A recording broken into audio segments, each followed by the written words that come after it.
início a nossa atividade com a intervenção fundamentalmente do professor Jorge Bacelar Gouveia.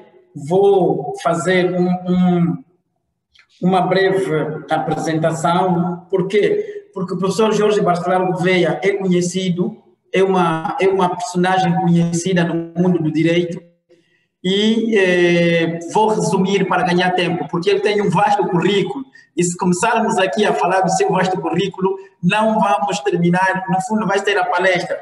Em suma, quem é o professor Jorge Bacelar Gouveia? Como dizia, é jurista, é licenciado, mestre e doutor em Direito, atualmente ocupa a categoria de professor catedrático da Universidade Nova de Lisboa, é professor convidado em várias universidades, e dizia eu no início, fundamentalmente aqui na região dos Palopes, e também ele dedica atenção na área de Direito Internacional Público, e recentemente publicou 3 obras que tratam dessa matéria. E como o Direito Internacional Público também está ligado a essa matéria, a matéria global das tecnologias, então será uma grande oportunidade. Em síntese, vamos dar a palavra ao professor Jorge Bacelar Gouveia para começar a nossa conferência. Professor, o tempo é vosso. Pode começar. Muito obrigado.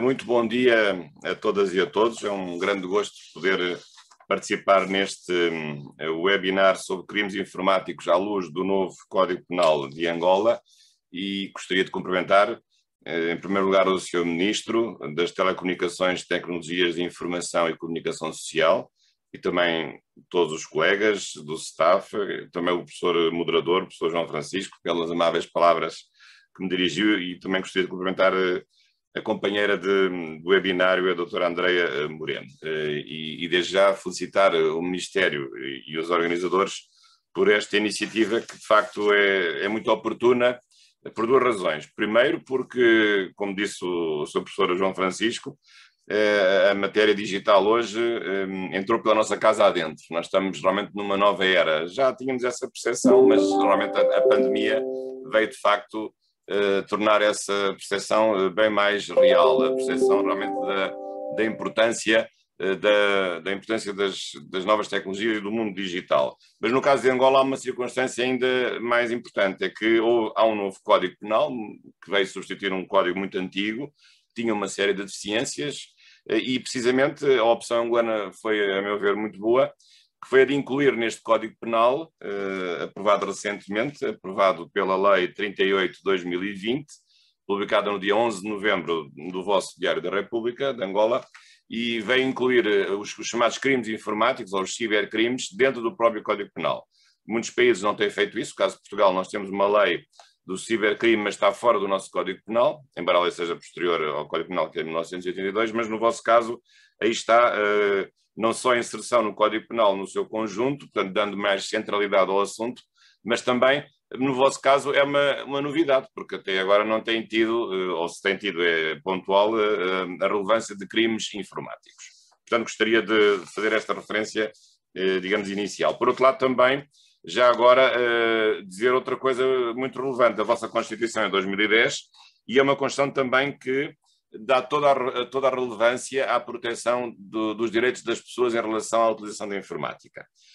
Hoje não vou falar muito sobre isso, porque hoje é a perspectiva de proteção dos nossos bens informáticos, neste caso uma proteção a mais severa de todas, que é a proteção penal, mas a verdade é que a vossa Constituição, através de um mecanismo que se chama habeas data, aliás, de influência direta brasileira, que também tem este sistema, no artigo 69, permite, de facto, que os cidadãos possam conhecer os dados que a administração tem a seu respeito, portanto, pedindo acesso a esses dados. Digamos, o habeas data é uma expressão latina que é correspondente ao habeas corpus. O habeas corpus é a pessoa ser libertada quando está a ser presa ou detida ilegalmente. Aqui o habeas data é a possibilidade, no artigo 69 da vossa Constituição, de o cidadão poder aceder às informações que a administração tem a seu respeito, ou até de proibir a divulgação de dados a terceiros, ou mais ainda, proibir pura e simplesmente a informatização de certos dados que são de natureza pessoalíssima. Os dados sobre convicções políticas, filosóficas, dados sobre fé religiosa, dados sindicais, dados de origem ética ou dados de vida privada dos cidadãos. Portanto, isso é o mecanismo da habeas data que hoje corresponde àquilo que nós chamamos os direitos fundamentais digitais. Aliás, já agora também aproveito, nós recentemente em Portugal aprovámos uma Carta de Direitos Humanos da Era Digital, tem algumas novidades, mas vem na sequência do importante regulamento europeu, o chamado RGPD, essa abreviatura que é o Regulamento Geral de Proteção de Dados, e, portanto, este habeas data que tem está em linha precisamente com essa matéria. Mas a perspectiva agora é outra, pelo menos nestes minutos em que eu vou falar, a perspectiva é outra. Qual é a perspectiva? É a perspectiva de analisar os crimes informáticos, no sentido dos crimes informáticos colocarem em causa, serem comportamentos que violam bens jurídicos, que violam coisas importantes que nós temos neste mundo da informática ou neste mundo digital, conforme o queiram chamar. Quando nós falamos em mundo digital, falamos sobretudo hoje na expressão ciberespaço. Isto é uma realidade que não é física, é uma realidade virtual, mas que não é por isso que ela não existe. Ela existe à mesma, só que existe numa outra dimensão, que é a dimensão virtual, ou a dimensão digital, ou o chamado ciberespaço. Ora bem, então o que é que sucede com o ciberespaço? O ciberespaço, evidentemente, que é uma realidade que, como vos disse, é uma realidade que existe, que é uma realidade que portanto, existe com toda a sua força, mas desde logo um ponto prévio aos crimes informáticos, porque não é essa a perspectiva, é que os crimes em geral que qualquer pessoa pode cometer, não desejamos que os possamos cometer, mas qualquer tipo de crime também pode ser cometido, ou uma boa parte deles pode ser cometido através da informática, ou seja, a informática, o ambiente digital ou o ciberespaço, não é ele próprio, digamos assim, um crime autónomo, mas é o meio através do qual se comete um crime. Por exemplo, pode-se encomendar a morte de alguém através de uma mensagem informática, em vez de ser pelo telefone, ou em vez de mandar uma mensagem pelo papel a outra pessoa, pode haver uma autoria moral de um crime, de ofensas corporais ou de homicídio, através da informática. Ou, por exemplo, comprar bens ilícitos pela informática. A compra eletrónica de bens que são ilícitos. Por exemplo, como sabem, hoje isso acontece, infelizmente, através da chamada Deep Web, ou sobretudo pela Dark Web, que é um ambiente digital que é mais difícil de cifração e em que muitas transações se fazem através da informática. Mas aqui o problema não é o facto de se usar a informática, é o crime. A informática é o meio, o crime é o próprio comportamento de comprar explosivos ou de encomendar crimes ou de outras coisas quaisquer. Portanto, isto é uma dimensão possível, mas não é esta que está aqui em causa. Quando nós falamos, ou não está diretamente em causa, quando o Código Penal angolano refere os crimes informáticos, que refere no título 8º, nos artigos 437 até ao artigo 444, indica aqui um conjunto de tipos de comportamentos específicos que são considerados crimes informáticos. Mas evidentemente que a informática, o ambiente digital, também serve para cometer outros crimes, de invasão do domicílio, de correspondência, de transmissão de mensagens violentas, portanto, mas aí já não é tanto a informática em si que está em causa, mas a informática como um meio, como pode ser o ar, ou a terra, ou o território, ou qualquer outra via. Portanto, mas não é tanto essa perspectiva. Aqui a perspectiva é outra, é saber efetivamente o que é que são crimes informáticos. E vamos ver que os crimes informáticos, em grande medida, já existem, só que agora o que se protege é aquilo que está dentro da própria informática, dentro do próprio ciberespaço. E então quais são os vários crimes que o novo Código Penal angolano refere a este propósito?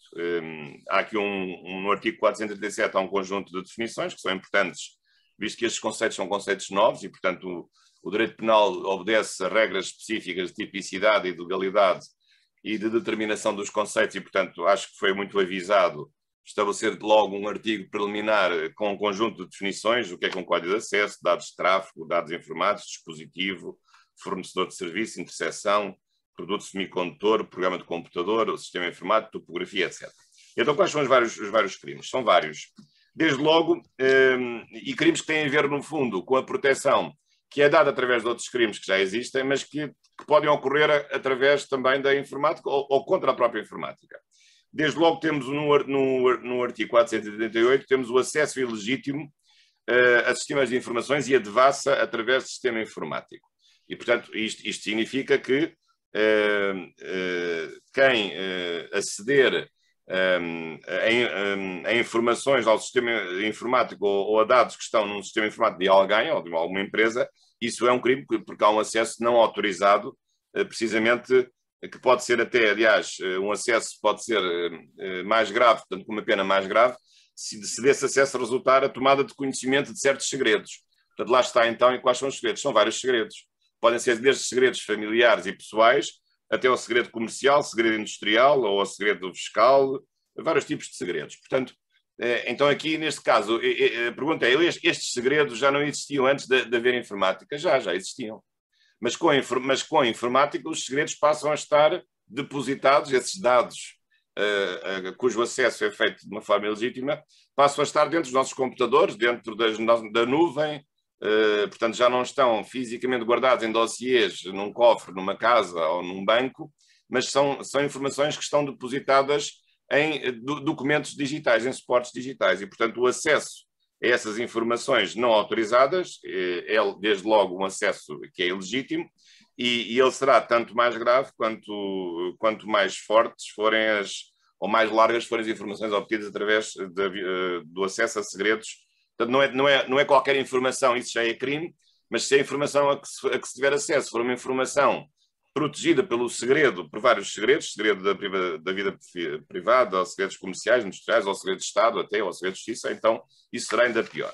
Portanto, esta é uma primeira possibilidade, que é o acesso ilegítimo, acesso simplesmente sem grande dificuldade, sem a gravidade do segredo, ou então a chamada devassa, que é já a intromissão mais grave, é um acesso mais grave a aspectos mais protegidos, mais secretos ou mais confidenciais da vida da pessoa, da vida da empresa ou da vida do Estado.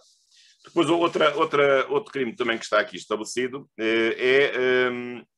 é de outra natureza. Também tem a ver com um acesso, mas agora já não se chama acesso, chama-se interseção ilegítima em sistema informático. Aliás, é o artigo 439, que diz que quem, através de meios técnicos, interceptar ou registrar transmissões não públicas de dados que se processam no interior de um sistema de comunicação é punido com pena até 2 anos.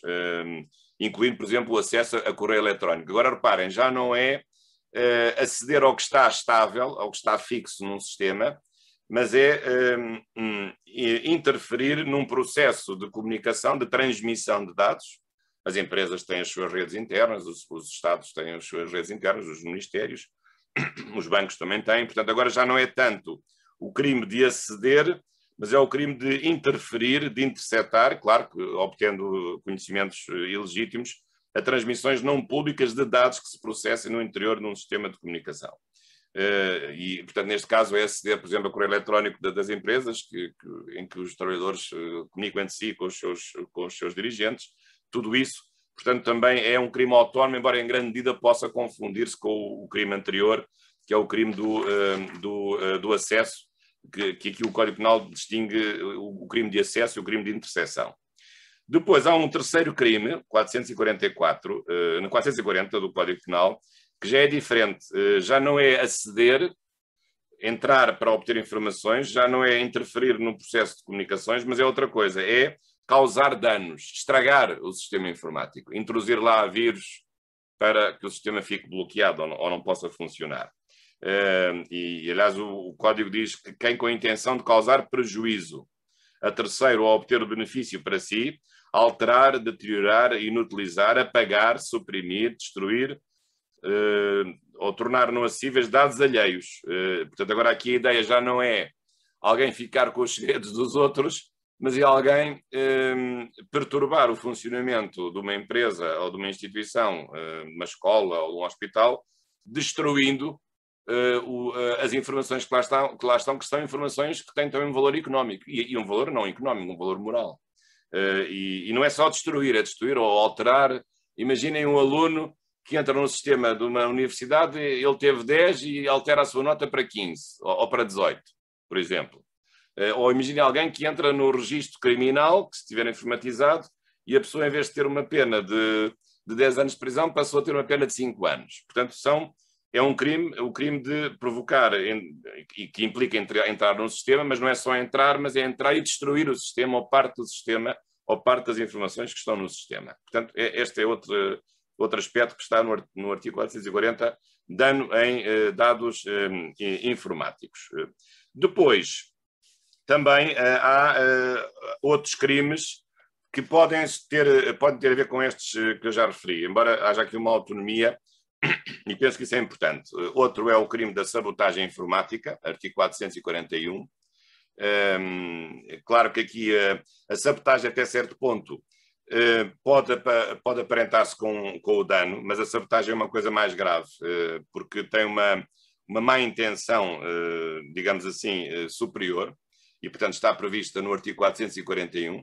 É punido com pena até 2 anos quem alterar, danificar, interromper uma rede de comunicações ou sistemas informáticos, ou perturbar gravemente o funcionamento de uma rede de comunicações, ou afetar a capacidade do uso de transmissão desse próprio sistema de comunicações. Mas, em grande medida, depois a prática vai verificar que a sabotagem é uma forma mais grave de dano informático, de crime de dano informático. Depois, outra coisa é essa falsidade informática, prevista no artigo 442, que é, no fundo, a falsificação de documentos, mas agora documentos informáticos. Portanto, já existe um crime já há muitos séculos que existe o crime de falsificação.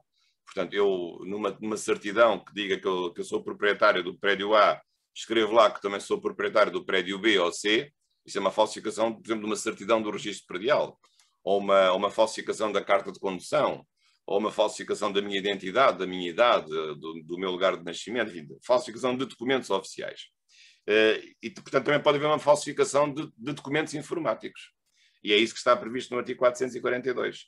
Portanto, quem com a intenção de enganar ou prejudicar, alterar, eliminar ou suprimir dados em sistemas informáticos, por forma a dar origem a dados falsos, que não correspondem à realidade, mas, portanto, dando a entender que eles são verdadeiros, e utilizados como meios de prova, às vezes prova judicial, é punido com pena de prisão até 2 anos. E, portanto, isso já agora, a falsidade informática será mais grave quando são dados bancários, porque aí implicam, evidentemente, digamos, uma grande dificuldade no que respeita, digamos, no que respeita a esta matéria. Não sei se agora estou a ser melhor ouvido, tenho aqui a indicação de que me estão a ouvir um pouco mal. E já agora pergunto, vamos só aqui fazer uma paragem, não sei se me estão a ouvir, se me estão a ouvir bem. Já agora só aqui um ponto. Nós seguimos perfeitamente, está a ser audível e com perfeição. Isso vai depender da conexão, onde cada um estiver ou está. Muito bem, então vamos prosseguir. Muito obrigado. E, portanto, estava a referir-me então em relação à falsidade informática, que corresponde, no fundo, ao crime mais antigo de falsificação de documentos, ou de declarações, ou de provas, mas agora, digamos, o suporte já não é um suporte em papel, ou um suporte de outras características, mas é um suporte de natureza informática. É o artigo 442 do Código Penal. Mais ainda, o Código Penal também tem agora um crime curioso, também que é um crime que se aproxima de crimes que já existiam, que é o crime de burla informática e nas comunicações. Sabem que a burla tem a ver com o quê? Tem a ver com o uso de um artifício para se ter um ganho económico. A burla costuma ser um crime económico, ou um crime contra o património. São os 3 grandes crimes contra o património, são estes: o furto, o roubo e a burla. O furto e o roubo é a subtração da propriedade ou da posse de uma forma ilegítima, o furto de uma forma pacífica, o roubo de forma violenta. A burla é uma coisa mais sofisticada, é o mesmo efeito, isto é, alguém ficar a perder dinheiro, a ser, digamos, furtado, se quiserem a expressão mais prosaica, ser enganado, mas ser enganado. Portanto, alguém que usa um artifício, uma habilidade, uma pessoa bem falante, que convence outra pessoa de que é um bom negócio, que vai investir num bom negócio, mas no fundo aquilo é um negócio fraudulento, porque a pessoa investe e depois nunca mais vê o burlão, ou o negócio já estava condenado ao fracasso e a pessoa é enganada. Portanto, é a chamada burla comum, que significa a subtração ilegítima de um património à custa de um comportamento ardiloso ou enganoso ou digamos, que possa provocar esse engano na pessoa que é prejudicada. Isso também se aplica precisamente na informática, que é o artigo 443, quando se diz que é punido com as penas estabelecidas para o crime de furto, o quê? Alguém que com o propósito de obter para si vantagens económicas, engana outra pessoa causando-lhe prejuízos patrimoniais, mas agora já são esse engano que é provocado com o objetivo de ganhar dinheiro é através da via informática, não é através do telefone, não é através de uma conversa pessoal, não é através de uma carta que se envia, mas é através da utilização dos sistemas informáticos. E como é que isso acontece? Quando se interfere no resultado de tratamentos informáticos ou quando se utilizam programas, dispositivos ou outros meios que se destinem a diminuir, a alterar ou a impedir o normal funcionamento ou a exploração do serviço de telecomunicações. Portanto, neste caso, a burla é o mais comum, evidentemente, que é precisamente a introdução e o acesso a sistemas de comunicação, enganando o consumidor no sentido de o levar a pagar aquilo que não devia pagar ou a dar dinheiro que não devia dar e, portanto, sendo enganado através de uma burla, mas através da utilização dos sistemas de comunicação, digamos, de informática eletrónica, digital. Finalmente, o Código também ainda refere, no artigo 444, a reprodução ilegítima de programas de computador. Aqui também é um outro crime que não é um crime novo, digamos assim, na sua essência, porque tem a ver com a proteção da propriedade, com a propriedade intelectual. Seja os direitos de autor, seja a propriedade industrial. São, digamos, os direitos, ou os direitos autorais, ou neste caso, a proteção dos programas de computador, porque os programas de computador, como os filmes, como as músicas, como os livros, têm direitos de proteção, desde logo direitos morais da autoria de quem faz essas obras, no caso dos direitos de autor, a criação literária e artística, ou no caso dos direitos industriais, as marcas, as patentes, os modelos de utilidade, etc. Mas há uns anos a questão que se colocava era saber se também os programas de computador, as aplicações que aparecem, que nos permitem fazer coisas e que são inventadas por programadores e são difíceis e têm uma grande utilidade, discutia-se há uns anos se os programas de computador também tinham direitos de proteção intelectual. E têm, portanto, nós não podemos utilizar o Office ou outro tipo ou qualquer outra aplicação sem o comprar à empresa. Eu sei que isso durante muitos anos era muito frequente, os chamados programas piratas, que as pessoas pirateavam, uma comprava e depois dava a todas as outras, mas isso agora agora é crime, ou já é crime há muito tempo, e sobretudo agora é mais facilmente desvendável, porque as empresas obrigam a uma identificação para que o programa possa funcionar e, portanto, controlam sempre quem é que é o IP que está a utilizar o programa. Mas o artigo 444 diz isso mesmo, que quem ilegitimamente reproduzir, distribuir ou comunicar ao público ou colocar à disposição do público um programa de computador protegido por lei é punido com uma pena de prisão até 2 anos ou multa até 240 dias.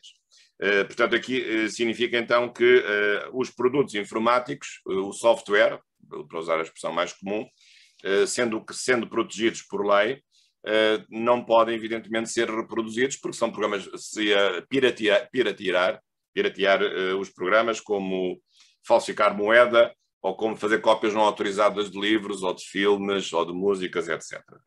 Eu sei que o mundo digital tem provocado sérios problemas nos direitos autorais, porque numa certa fase era a selva absoluta, toda a gente reproduzia sem o poder fazer as obras literárias e artísticas, obras musicais, etc. Mas isto agora está mais controlado, as empresas conseguem controlar a utilização desses programas e por outro lado, também agora a punição também passa a ser maior e passa a ser a punição de um crime previsto no vosso Código Penal no artigo 444. Ora bem, portanto, isto são as minhas breves reflexões sobre este assunto. Está aqui um conjunto de crimes novos. Alguns não são novos porque eles já existiam, mas são novos porque são contextualizados no mundo digital, a burla informática, a falsidade informática, ou a pirataria informática, porque pode haver pirataria que não seja informática. Por exemplo, nas camisolas que vendem na rua, que são contrafeitas, enfim, não é bem pirataria, mas são camisolas pirata, de marcas, mas sabemos que há qualquer coisa ali que não é igual à marca, mas sabemos que é uma reprodução que se aproxima da marca original. Mas, portanto, há um conjunto de crimes que já existiam, mas que agora passam a ser punidos por serem feitos no meio informático ou contra dados e informações informáticas, e também há crimes próprios da informática que não existiriam se não existisse informática, que é os próprios crimes contra os sistemas ou contra os dados que estão informatizados, que também tem uma relevância autónoma. E, portanto, repetindo, são estes vários crimes que aqui estão, que não são às vezes de interpretação fácil. Pode haver até relações aqui nós dizemos em direito penal, relações de consunção, ou seja, pode haver tipos especiais que aprofundam certas características que não há noutros tipos. Por exemplo, aqui pode haver uma relação de consunção, certamente, entre o acesso, ou, por exemplo, entre o dano informático e a sabotagem informática. De certeza que há certas coisas que são sabotagem, mas há outras que já seriam dano e não seriam sabotagem. A sabotagem, digamos, é um dano mais grave do que o dano comum, mas são dois crimes que são consagrados de uma forma autónoma. E, portanto, acho que só devo saudar Angola por este passo, que não vai ser fácil, e é evidente que cabe ao Ministério e às autoridades aqui também um dever de sensibilização da opinião pública, porque as pessoas, digamos, têm que ter a noção da importância destes crimes, que estas práticas são criminosas. E já agora, não está aqui, mas não tinha que estar, a própria utilização da informática para praticar outros crimes. Eu já, no princípio, comecei por dizer isso, mas agora lembro-me de outro que é muito frequente. Por exemplo, nós hoje usamos muito redes sociais, mas pode haver injúrias, difamações, calúnias pelas redes sociais. Mas esses crimes são exatamente iguais como se essas injúrias ou calúnias, ofensas à honra, fossem feitas cara a cara na rua, ou através da publicação num jornal em papel, que são feitas nas redes sociais, são feitas nas televisões, são feitas em blogs, são feitas e têm exatamente as mesmas características. Não é pelo facto dessas práticas, desses comportamentos que ofendem a honra das pessoas serem feitas por redes sociais, que elas deixam de ser crime, elas são crime à mesma. E esses crimes não são crimes informáticos. São crimes praticados pelo mundo digital, mas têm a mesma gravidade dos crimes praticados de ofensa à honra, que seja pelo jornal, ou seja por uma carta, ou seja por uma discussão na rua, é a mesma coisa. Mas, claro, que como o mundo digital é um mundo que para todos se torna mais acessível, é um mundo em que nós podemos ter a ilusão de estarmos escondidos, de ninguém saber que estamos a insultar alguém, ou que estamos a destruir os sistemas informáticos de alguém ou de alguma instituição, podemos cair na tentação de pensar que não vamos ter qualquer punição, ou que será muito difícil de identificar a autoria desse crime. Mas isso já não é bem a verdade hoje, porque hoje todos os computadores têm uma identificação através do seu IP, e é muito fácil aos Estados e às autoridades judiciárias fazer essa investigação. Com certeza que eu não estou aqui a dizer que essa investigação seja tão fácil quanto seria nos casos em que esses crimes são cometidos num espaço, digamos, não virtual, mas hoje, precisamente, as autoridades judiciárias têm desenvolvido, e há departamentos nas autoridades de investigação, precisamente contra os crimes informáticos ou os crimes que são praticados através das plataformas informáticas. Essa é uma matéria também que é preciso realmente estudar, mas é preciso também que as pessoas tenham a percepção de que aquilo que andam a dizer nas redes sociais, às vezes de uma forma irresponsável, às vezes porque tem o coração na boca, isso tem consequências. Eu conheço muitos casos de muitas decisões de condenação de mensagens ofensivas, mensagens até que sejam feitas por correio eletrónico, mensagens feitas nas redes sociais. Isso hoje começa a ser objeto de punição em muitos tribunais por esse mundo fora, e, portanto, o mundo virtual das redes sociais não é deixou de ser um mundo impune. Mas isso não são crimes informáticos, mas é algo também que aparece no contexto informático, porque esses crimes são crimes de ofensa à honra, ou por exemplo, por outras vias, um crime de homicídio encomendado por uma via informática, ou um crime de burla numa compra e venda fraudulenta. Portanto, podem ser feitos informáticos, mas esses crimes já existiam e podem também ser feitos de uma forma física e não de uma forma informática. Mesmo para terminar ainda, é evidente que estas realidades são novas. Acho que o Estado tem que ter aqui um papel também um papel de pedagogia das pessoas em relação aos cuidados que devem ter, e também, agora a doutora Andreia certamente falará disso, e isto também é um grande desafio para as empresas, não tanto para as pessoas particulares, mas para as empresas e para a administração, de terem sistemas de proteção contra os hackers, contra os piratas informáticos, que precisamente têm por grande facilidade, vão aceder a dados, sobretudo eles querem são os dados bancários, evidentemente, e portanto os bancos aqui são as principais vítimas da pirataria informática, dos acessos ilegítimos ou da devassa, e portanto é preciso agora, digamos, há todo um outro mundo, que é o mundo da chamada segurança cibernética, que é confirmado porque esses comportamentos são criminosos, mas antes de ser crime o mais importante é que eles não aconteçam, e portanto há também uma dimensão preventiva em que os especialistas em informática têm que construir modos de impedir a introdução de vírus, impedir o roubo ou o furto de dados informáticos ou o dano de empresas para não as paralisarem. E eu recordo, por exemplo, há uns anos, uma coisa muito grave que aconteceu ao nível do Estado, que foi o Estado da Estónia, um Estado europeu, que teve um ataque informático de larga escala e as estruturas do Estado, da sua administração pública, ficaram paralisadas durante um mês. Portanto, durante um mês as pessoas não tinham registros nenhuns, a polícia não conseguia aceder aos dados dos cidadãos, os dados de saúde não funcionavam, ninguém podia aceder a informação nenhuma, as universidades não tinham informações, portanto, houve uma pane global, foi talvez até hoje o maior ataque que houve a uma estrutura estadual do Estado da Estónia, através precisamente de um ciberataque.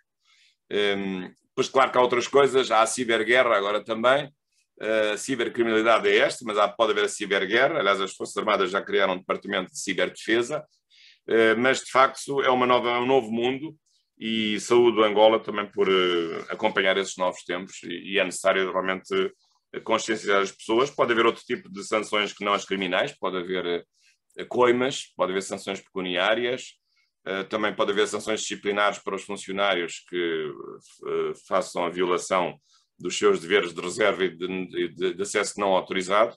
E há também uma dimensão de segurança nacional, porque muitos dos segredos dos Estados estão nos sistemas informáticos e, portanto, também pode haver problemas de segredo de Estado que possam ser postos em causa através do acesso indevido por sistemas informatizados.